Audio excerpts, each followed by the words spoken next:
Thursday Night Football coming up tonight, and this is one where points could come in bunches with Denver and Kansas City, of course. Going to be a big one, should be a fun one. Lots of money up top on DraftKings in a game where Denver, 18.3 implied points. The Chiefs, 28.8 implied points. Let's get into it here. Let's hand build the lineup, and let's talk about the slate. So the first thing that jumped out to me, and this is something that we've talked about a lot in the last few weeks here for the Denver Broncos defense. What happened to Denver against Miami? A team that Miami, of course, runs a ton of motion plays. Denver, incredibly bad on the year against motion plays. What happened there was 70 points going against the Denver D.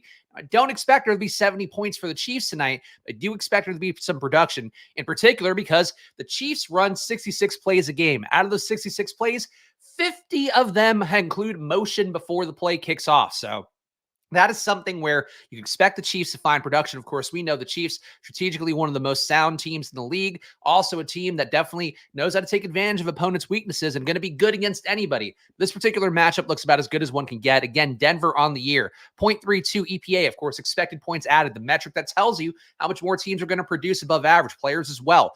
That's what that's going to be looking at here. So 0.32 EPA per pass attempt, 0.23 EPA allowed per rush attempt. This Denver D just doesn't know what happens if a guy's running around behind the line of scrimmage. They immediately fall to shit. So that is going to be a situation that the Chiefs should take advantage of. And that is why, for me, I'm going to go to the man who's targeted more often when in motion than any player in the league, Travis Kelce. He's going to be my captain. It's going to be a chalky captain here. Travis Kelce, of course, also coming off of an ankle sprain, played through it on Sunday, should be playing through it again today. Hopefully we'll get a few days of rest and relaxation to get it where it needs to go. But I think that Kelce is the captain play here. Of course, in the thumbnail, I have our holy trio, our holy triumvirate of Marquez Valdes-Scantling, Sky Moore, Kadarius Toney. I think those guys are in play at captain. We'll talk about one of them in a second here. But Kelce, of course, we know the ceiling's there. Certainly some re-injury risk that can make you not want to put him at captain if that decreases the ownership at all. I'm happy to be there. But for me, Kelce is the captain to go to tonight. So that is going to be the first thing we put in our hand build here.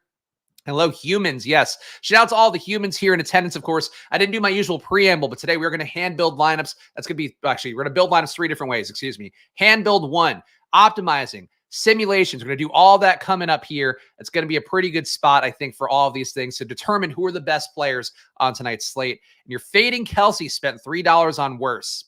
Look, I don't think there's a bad thing to fading Kelce. As I talked about on Monday, the two guys came up in every single lineup. Josh Jacobs, Devontae Adams. What happens? You fade one of them. Who didn't make the winning lineup? Devontae Adams. So we'll look at the projections, of course. We'll look at Fantasy Cruncher. That'll be the thing that tells me, for the most part, which of the two guys you could separate out if you want to immediately get different from the pack. But I just think Kelce's too strong of a play. I think Kelce and Mahomes might be in every single lineup. We'll find out, though. Speaking of that, I do think this is a spot where Mahomes is going to go off. Again, a matchup where the team can't defend motion. The Chiefs putting a ton of motion in play. Patrick Mahomes, a guy that could surgically dissect any defense, let alone a team that is a historically bad defense so far, besides what they did against our pal Ross's Jets there on Sunday. That was obviously a great game for Breece Hall. Overall, the more impressive thing was how they didn't let Zach Wilson get off. But the Jets also, again, didn't run a lot of motion there. I don't want to be emotion obsessive, but there's something to keep in mind when you're going against the Broncos. That is the one thing that they just seemingly cannot figure out at all. It is very rare to see one facet of a defense be this bad against one thing. So that's what we're highlighting here. So another guy who does get targeted a lot when he's motioned around is going to be Kadarius Toney, and we've talked about this a lot. I know there's a lot of surge for Rashee Rice. You will see here on the screen, Rashee Rice projected for $6,400 salary here, and we'll look at his actual stochastic projection in a minute. He's a lot more expensive. He's the most expensive Chiefs receiver. The issue with him is that his snap count was down last week. I don't know why nobody's talking about that, but it was a thing where his snap count was the lowest I think it's been the entire season at 20 snaps. Kadarius Toney, by the way, he was up to 25 snaps in that last game. So maybe more trust coming Kadarius Toney's way. Maybe that health, the knee injury, of course, that he started the year with, maybe that's getting better. But Toney seeing an uptick, Rice seeing a downtick. I think the salary for Rice, if people are going to play him as a chalky option, I think is a bit of a trap. And I'm actually going to go to one of the men on the thumbnail here, Kadarius Toney. Now, I do think overall the guy running the most routes, playing the most snaps every game, that's MVS. So MVS is going to have the most opportunity theoretically. But if we are trying to attack a weakness and we're also trying to play, it's just on the salary here. I think Kadarius Toney is a much stronger play at a 4K salary. Again, last game had 6 targets, not the highest ADOT, definitely getting targeted close to the line of scrimmage. But that is something for me that I think Kadarius Toney looks like a strong play. Kadarius Toney's your nuts on the table captain tonight. I think we're going to look at the Sims. I'd have to give a spoiler alert here. I did actually run the Sims before the show because I had to pull some data together and try to fix some stuff in my sheet that I wanted to get right here because I'm going back to stochastic Sims for this week. I'm going to use an Excel kind of sorting process to get through the best lineups there because I feel like I'm playing a little bit too high salary ones, in particular for showdowns with the stochastic Sims. Number one simulated ROI player, at least before the stream, was Kadarius Toney in terms of being in the top lineup. So I think he does look like a good captain play, but we'll see in a moment here. So who are we going to take from the Broncos? That's the bigger question here because the Broncos, to me, a team that's not that exciting in this matchup. Low Vegas total for them with 18.3 implied points. Chiefs D on the year, about as sound as can get. Negative 0.2 EPA per dropback. Negative 0.21 EPA per pass. Russell Wilson's been mobile enough, but I do think that he certainly can be gobbled up. Certainly can have some interception issues in this game. There's a lot of ways this can run bad for Russ. So who is the Bronco that we want to go to? I think it's Courtland Sutton. Nice price tag for him, 7,800 here. Jerry Jeudy at 9K, despite the fact that he is playing less snaps, running slightly less routes per game. I think that Sutton makes a little bit more sense to go with this build. And I do think I'm comfortable with the 5-1 with Sutton. I think where Sutton is the one Chief and you're going 5-man on the Chiefs side, or Sutton, excuse me, is the one Bronco and going to 5-man on the Chiefs side. But I do think Sutton looks like a strong player, mostly because of his end zone work, getting 1.4 red zone targets per game, 0.4 inside the 5-yard line. Jerry Jeudy on the year, 0.5, both in the red zone and inside the 5-yard line. So he's getting targeted more and was really close to the potential goal line touches. But it is Sutton for the most part getting more work overall, Sutton more involved, and Sutton playing out wide a little bit more, where the Chiefs have shown more of a weakness. That is the only place to give up a positive EPA is if players playing out wide, 0.12 EPA there, negative 0.1 EPA playing out of the slot, negative 0.1 EPA to tight ends, and a negative 0.4 EPA to running backs. So doesn't mean that these guys can't get there in the other spots, but I do think the most advantageous spot to attack is going to be Courtland Sutton. So Courtland Sutton will be my Bronco here. We'll see who else we put in. I do think Chiefs D is live here as well. I'm curious to see how chalky they're going to be. I also think, too, if you don't play Sutton, you could play the Broncos kicker, and that wouldn't be the craziest thing in the world either. So that's something I would consider here. And I honestly don't hate the idea of playing the kicker alongside Sutton as well. I think if you want to be different tonight, not going 5-1 works for starters. All right, so I guess we are talking ourselves into playing perhaps Sutton and a kicker. We will put in Mr. Will Lutz, the illustrious Broncos kicker here. That'll make it a 4-2 build potentially. We have $4,700 left. Who do you want to go to as our last guy? Can MVS get there? He plays so many snaps. Justin Watson gets a good amount of deep shots as well. Could definitely pay off in one play here.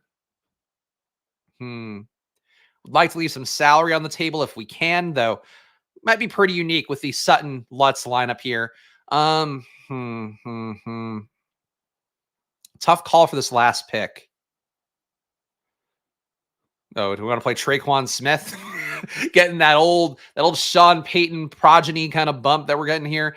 I think the player for me is going to be, Justin Ross. His snap counts up a little bit too. Maybe that's a lever against Rashee Rice. Justin Ross finally gets to the end zone. Rashee Rice doesn't.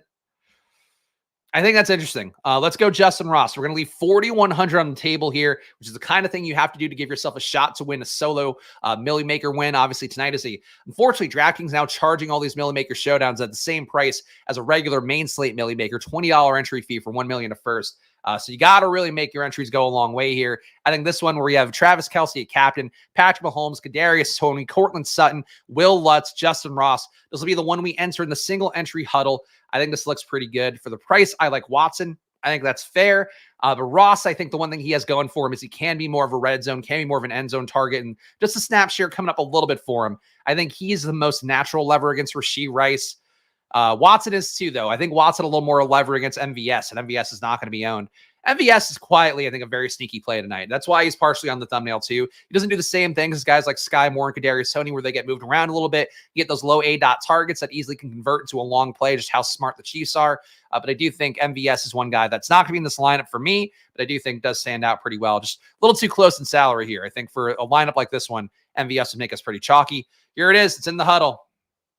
That is going to be our team. So let's look at the projections now. Let me refresh to make sure we have the most recent ones here, updated 15 hours ago. Okay, so we are still in the most recent stochastic projections.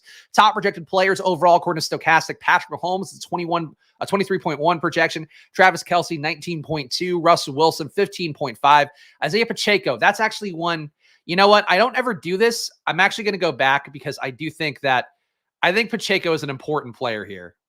So let's see if we can fuck around with this a little bit more. Where'd that lineup go? Where'd that dang old lineup go? All right. Because it's one thing I didn't mention. Again, all the motion stuff that we talked about. Isaiah Pacheco, also one of the most effective motion running backs in football. So I do think it would be a mistake to not have him in this lineup. So we're going to get different right away. I've really been belaboring the hand-built entries, but that was something that just occurred to me that I do think is an important part of the slate. Let's put Pacheco in instead of Courtland Sutton. Let's see what that gets us. So we would be going to 5-1, but I do think a 5-1 with just the kicker is inherently going to be a little bit less chalky. Will Lutz would probably need to put up 14 points to safely get away from every other Bronco. I can live with that. I think I can live with that.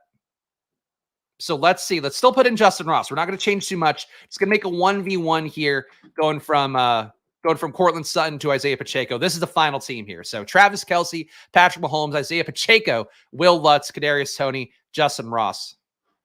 McKinnon, pay up to be contrarian. He did strafe Denver last year, but that was such a different Denver defense. I don't think that's a spot where I'd want to go to McKinnon. To me, this is more of a game where Pacheco just gets some easy touches because they know they don't have to put up a ton of points and just want to kind of grind out the clock as much as possible. So I think the games where it's more competitive is where you see McKinnon get a little bit more so. McKinnon can certainly get there. The paying up to be contrarian that Ross mentions, I think, is certainly an interesting angle to always deploy in every slate. But for me, I would say that Pacheco a little more appealing just because we know what the role is. He's also been great in the role that he has so far this year. And this kind of game where they can put up points early through the air and then you just have Pacheco running the ball up the gut a bunch of times and getting easy scores after that. I think that's really what the game script looks like most likely to me. So I'd prefer Pacheco, but I certainly get it. We draft Pacheco and McKinnon gets 3 touchdowns. Happens to me every time. That is the way of the world, both in DFS and in particular for the Chiefs backfield. But unfortunately, we have to persevere. So Pacheco's number 4 overall. Jerry Jeudy is number 5. We'll look at the value, though. Lil Jordan Humphrey, top value play on the slate at a $200 salary. I've been running some routes per game, though I don't think enough to justify forcing him in. We'll see if the optimizer gives us. Clyde Edwards-Helaire, a $1,000 salary. He's another top value. Chris Manhertz, still somehow playing. I guess we will see if Greg Dulcich comes back in. He should be eligible to go, but unclear if he is going to go or not. Nate Adkins also coming up as a top value. So if you want to play a dog shit Denver Broncos tight end, here too you can play as your value plays. And then Brandon Johnson, who's basically a tight end as well, but playing wide receiver functionally. He's another guy here coming up as a top value. None of these guys too sexy. Justin Ross, again, I think this does make it a little more interesting that he's not too well projected at his price tag, $600 for him as opposed to $200 for those other guys. So Justin Ross, I think, makes sense for our build in hindsight, but here are the top value guys if you want to be a little more safe based on the projections. Thought I heard Lil Jordan was released. I don't know. He's in the projections. Again, I'm not saying play Lil Jordan by any stretch. I'm just reading the projections here. But of course, stochastic, as I always mention here, they update the projections throughout the day. So if something like that happens, Lil Jordan, I've not been keeping up on the comings and goings of Lil Jordan Humphrey personally. So I cannot speak to that. Top owned players. Of course, no surprises here. Patrick Mahomes, Travis Kelce, number 1 and number 2. Captain ownership for them as well, pretty close to flat. 18.4% ownership projected for Mahomes at captain. 18.2% projected for Kelce at captain. So not really an edge to playing either guy there. A little more ownership going for Mahomes in the flex. Of course, not a shocker there. Russell Wilson coming in at number 3, 49%, 49.8% overall, 8% at captain. One way to get really different right away. Again, it's not the most likely outcome, but Russell Wilson at captain, he's been running pretty well. Maybe you can get there with a double stack. That's one way to get different with your Mahomes-Kelce builds. Maybe Mahomes, Kelce, Pacheco, and a Wilson +2 stack, including Wilson at captain. I think it's one way that would jump out right away as being pretty unique. Jerry Jeudy, Isaiah Pacheco, those guys were also top 5 owned. So basically right in line with where the projections were. No surprises there. So I don't want to do an either or question, but I guess it is related. Tony or DeMercado, it does feel like with the Keontae Ingram stuff, I probably would not play DeMercado. Just like you got to see how it shakes out this week. DeMercado, probably the 3rd down back, but Keontae Ingram is a guy they invested draft capital in who has some amount of pedigree coming from USC. So I would wait 1 week to see how DeMercado does and would play Tony for this week. Top owned or top players here who could be a little bit under owned or just cheap well, I guess not cheap, but Jerick McKinnon here, under 10% ownership. That is one way to get different right away. Again, a lot of ownership going Pacheco's way. Top projected 5 owned player, or top 5 projected owned player there. So for this spot, I think could see the logic in McKinnon, even though I don't think it's the best matchup on paper for him. Greg Dulcich, he's back in, going to be under 10% owned right now. This will probably change throughout the course of the day. Something to keep in mind there.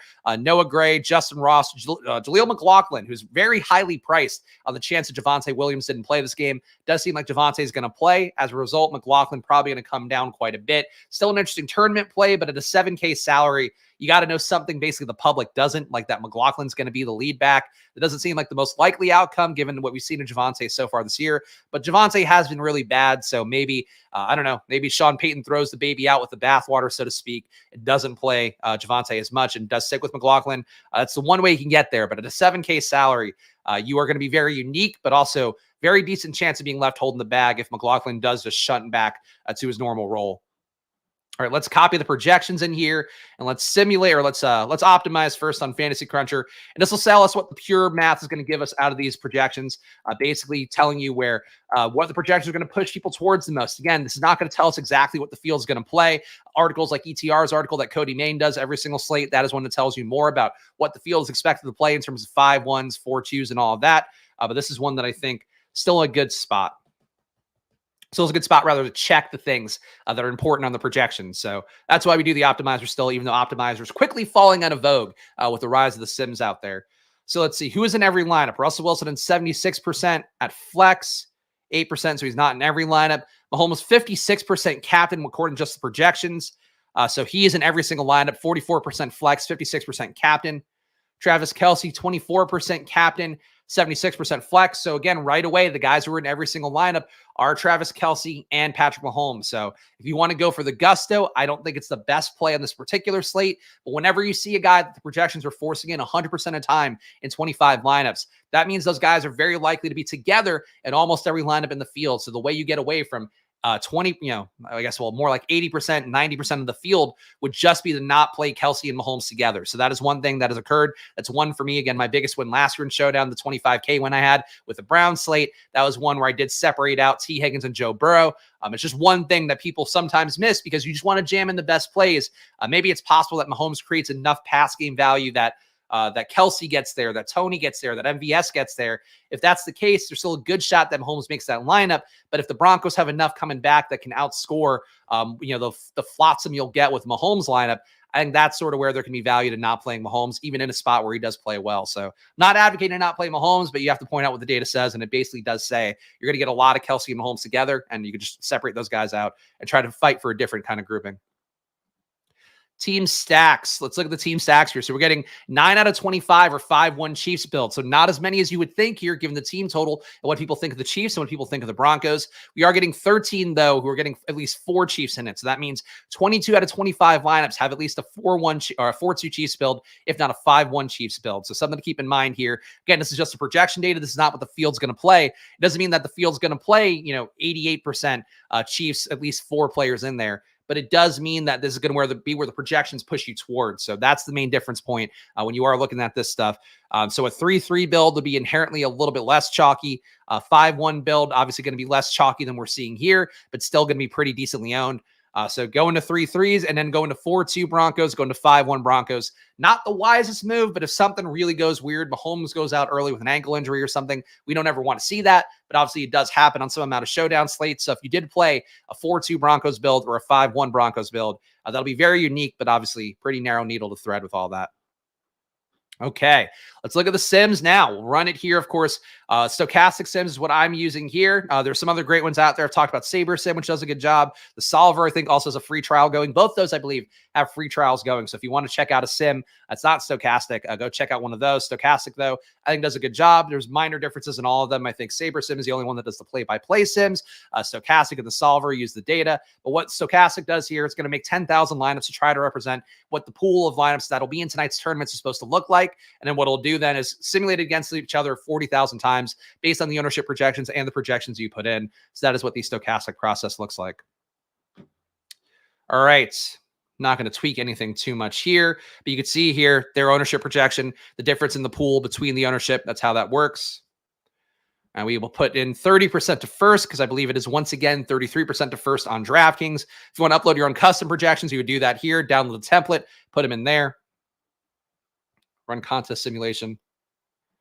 Chiefs are Dolphins. They won't run up the score in the Broncos. It's not what we're talking about running up the score. It's about the matchup and the things and the tendencies that can lead to advantageous spots. So it's more about the fact that the Chiefs are running, again, 50 out of 66 motion plays is a lot against the Broncos team that does not play against motion well. So it's not, I think you're missing the point a little bit there, Christopher, but I'm never going to be mean to a fellow Christopher. But it's not about them putting up 70. It's about how easily they're going to be able to score against a Broncos team that doesn't know how to handle what they do best.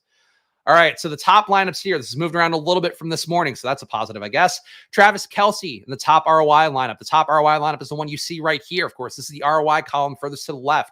Travis Kelce, Harrison Butker, Jerry Jeudy, Justin Watson, Kadarius Toney, Patrick Mahomes. There we go. All right, let's favorite the top 150.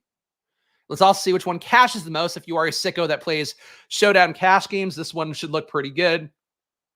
Patrick Mahomes, CEH, Harrison Butker, Kadarius Toney, Russell Wilson, Travis Kelce. So you are not getting Isaiah Pacheco in the highest cashing lineup, which is kind of interesting to see there, but still very Chiefs heavy. Obviously, a 5-1 Chiefs build. That's what you're getting in cash today. So definitely makes sense. Shout out to Rocket Siglieri here. Took second in the MLB showdown last night with a one-off lineup. Nice 200x screenshot. Always feels good. There you go. MLB playoffs is tough because you do have to play like relief pitchers and all of that, which is not my preferred way. MLB is in general tough because of how sharp the optimizers and the sims are on that stuff. So kudos to Rocket Siglieri there, doing well. They could easily use the opportunity. So the point, though, Christopher, is that they have to score a lot of points first. So you're saying that they're going to score a lot of points without using the top 2 used guys that they have in their roster at their respective positions. Like, that's where there's a logical fallacy there. And I say this because that's a mistake that I've made in the past as well. It's like when you're trying to go to Noah Gray and you're trying to go to CEH and whatever as like your core plays, you're just missing the main way the team puts up a lot of points in the first place that allows those guys to get on the field. So Noah Gray plays enough where I guess I can get it. But I think you're kind of missing the forest from the trees a little bit there. All right, let's look at the top ROI lineups. You can play it however you want, Christopher. Go for it. All right, we got simulated ROIs here. Let's look at them. Who's the top simulated ROI guy? Kadarius Toney at captain, top simulated ROI out of these 150 lineups, the top ROI lineups overall. Kadarius Toney coming up 5% of the time, but he does win you tournaments overall when he's getting there. And the public hates Kadarius Toney. I am a little more predisposed to liking Kadarius Toney. Of course, loved him in best ball. It hasn't worked out yet, but I do think the snap share coming up from him is a pretty good sign. And again, if you want to talk about real levers for Travis Kelce, like Noah Gray is kind of a lever, but the real lever is like Kadarius Toney. If Kadarius Toney has an outlier day, and also Pacheco, like if Toney and Pacheco have great days, you're just not seeing the amount of red zone work for Travis Kelce. You're not seeing that same upside. So I think that's the way to think about it more so, not like, oh, the fucking third stringers are going to get reps. Like I think that's just like the biggest mistake that I've done in my career and also see a lot in other lineups. So that's why I think it's in particular a thing where like if you just fade the star players who are potentially going to have 30 to 40 point games, like that's just not the way to win at Showdown ever. Okay, so we got Justin Watson, also a high ROI as well. Justin Watson, people talking about Showdown cash. You guys are fucking insane. Clyde Edwards-Helaire, positive ROI. Broncos East. So a lot of positive ROIs here, which is a bit of a surprise. Chris Manhertz coming up here. Highest exposed players, according to the Sims here. Again, just the top 150 lineups. 54% exposure to Mahomes at the flex. 48% to Pacheco at the flex. 46% to Toney at the flex. Travis Kelce, 43% of the flex. Highest expected owned captain or highest ROI captain is going to be Mahomes, though. Again, he's coming up 39% of the time, so you're going to have some dud lineups with Mahomes, obviously in a sim there. Kelce getting 17% of captain, Pacheco getting 10% of captain, Sutton getting 9% of captain. Kind of interesting there because you are not going to see a lot of ownership going Courtland Sutton's way at captain. I don't love going to a captain from a team that might get boat raced, but I do think Sutton looks good in the flex, and I think that's more the place I would use him. But you are getting a positive ROI here for Sutton playing at captain. Okay. Oh, all right. 2 for 2 in Showdown cash. Who might argue it then? I guess play Showdown cash. I don't know. There was a point in my life where I would play for NBA. Like I would play a couple cash games to kind of keep my bankroll afloat while playing really aggressively in GPPs. So there is a logic to doing that. I just hate Showdown. Like Showdown is so like I love Showdown, but for cash, it's like it's so volatile that sometimes can be a little bit weird. But hey, more power to you. Unique lineups here that we can go to. Let's look at some Kadarius Toney captain lineups, and then we can do our 3 takeaways here to close it out. Starts with Kadarius. Arias Tony, Chiefs D, Isaiah Pacheco, Patrick Mahomes, Samaje Perine, Travis Kelce. That is kind of interesting to go to. Obviously, a 5-1 build there, one that assumes that Perine going to be getting a lot of the check down plays. I think that makes sense in terms of game flow as well as just the actual players in it. Kadarius Toney, Harrison Butker, Isaiah Pacheco, Javonte Williams, Patrick Mahomes, Russell Wilson. So a similar build there that you are getting a 4-2 Chiefs, getting Russell Wilson in the mix. Russ can definitely make this lineup, man. Like, Russ has been running a lot more than people realize and running a lot more effectively as well. 3.6 rushes per game aren't that much, but still a 0.6 EPA per rush. It's one of the highest marks for any player in the league, let alone a QB. So he's been pretty effective getting there, finding his spots. One of the things, too, if you watch a Broncos game, you do see Russ sometimes take off and have these really outlier runs that you don't expect from Russ at this point in his career. So I don't hate Russ being in the build here just kind of by default. But obviously, if we are going to try play the best plays and focus on the Chiefs side, it's hard to get Russ in there to get the best parts of the Chiefs. Kadarius Toney, let's see. What other lineups can we go to here? Who else can be a weirdo captain that looks good? Let's look at Mahomes before we do that. What would be a good Mahomes captain one that's not going to be crazy overowned? Salaries here. These are all pretty highly priced ones. Is there a cheap Mahomes captain somewhere? Okay, 47-2 here would be one that I'd consider. Mahomes, Chiefs, Harrison Butker, Pacheco, Kadarius Toney, Lutz. We're not getting Kelce in that one. That wouldn't be my favorite thing to do. I would love it. Okay, here's one. This one's 48-4. Mahomes, Brandon Johnson, Kadarius Toney. So I guess if Lil Jordan Humphrey did get released, Brandon Johnson would be a guy that could theoretically benefit in the dog shit tier of Broncos receivers. Kadarius Toney, Marquez Valdes-Scantling, Russell Wilson, Travis Kelce. Don't hate this one. Don't love not having Pacheco in it, but I do think MVS is going to be one guy that just goes completely underrepresented. And we all know it just takes 1 or 2 plays for MVS to really break it off. Kadarius Toney probably takes like 2 touchdowns, and then like 5 catches to get there at the minimum. Okay. I'm not even going to reply. So 3 takeaways. 3 takeaways today for this game. Number 1 would be, if you want to really go for the gusto, if you're just putting in like 10 lineups, trying to win a milli maker, because that's the way that you have fun, I would immediately separate out Travis Kelce and Patrick Mahomes. They are 2 very strong plays that I have a hard time believing don't make the winning lineup. But that's the thing, though, is that everybody's going to think that way and think those guys make the winning lineup. So I think for those 2 guys, separate them out, play only one of Mahomes, one of Kelce in the lineup. If you're just doing a small batch and trying to take down first, that's the first thing I would do right away. And again, we saw it pay off on Monday with Jacobs and Adams, who were appearing in every single lineup on a projection basis. The number 2 thing I would recommend would be, again, leaning in on these guys. This is a matchup that is very pronouncedly good for the Chiefs. So there are a few guys who are going to look good. That is Travis Kelce. That's Kadarius Toney. That's Isaiah Pacheco. I would probably say Pacheco more, the 1, 2, 3 of it would be Kelce, Pacheco, Toney. So I think those guys should be in more lineups than not. It's, again, a really good matchup going against this Broncos team that when a team just can't defend one facet of football, the Chiefs are going to know that. They're already doing a lot of motion plays anyway, but it's something where I think they can really attack it. They're going to know that on film. They're going to aggressively go after these guys. They're not going to go the other way and not run motion plays. It's not how football works. So just one thing to keep in mind there. Those guys are the best in motion, and those are guys that should benefit in this particular spot because of the weakness that the Broncos have on D. And number 3 would be, don't be afraid to just play the Broncos kicker, I guess, at a 5-1 build. Would not shock me if that got there. I still think that 4-2 builds with 2 Broncos, like we were talking about in the chat, I think does look pretty appealing. But for my situation, I think that in this spot, like, I really feel that the kicker being there could be something that looks good. So that's one that'll look good to me. Chris, why? So here's an issue I have. We have 2 Christophers in chat. I always want to support fellow Chris's. Why are you both such fucking morons? Like, I don't care about 1v1ing you. I'm doing a YouTube stream. Your takes are your fucking takes. Win a tournament, Christopher, and come back and then victory lap on me. But I'm not going to 1v1 some random YouTube guy. Like, I don't know how this... Anyway, those are your takeaways for Showdown. Can we get better Christophers in here for Friday? Can we get that going for tomorrow? Please. Okay, good. You're not talking to you. All right, good. He's fine then. He's fine. Either way, guys, follow me at Chris Spags. It's been a fucking long week. It's been a long season, guys, but I really feel strongly about the slate and the angles that we presented today. So let's see how it goes. Follow me at Chris Spags. Follow the show at /playpod.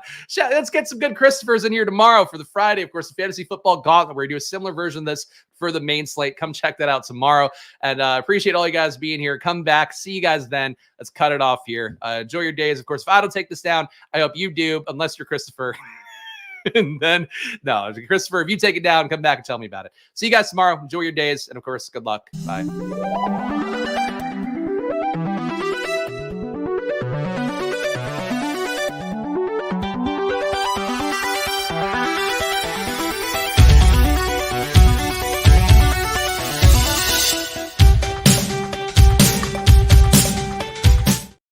I'm just going to point out, I just put the other Christopher in timeout just because he bashed AR in chat. So there. Okay. Bye, guys.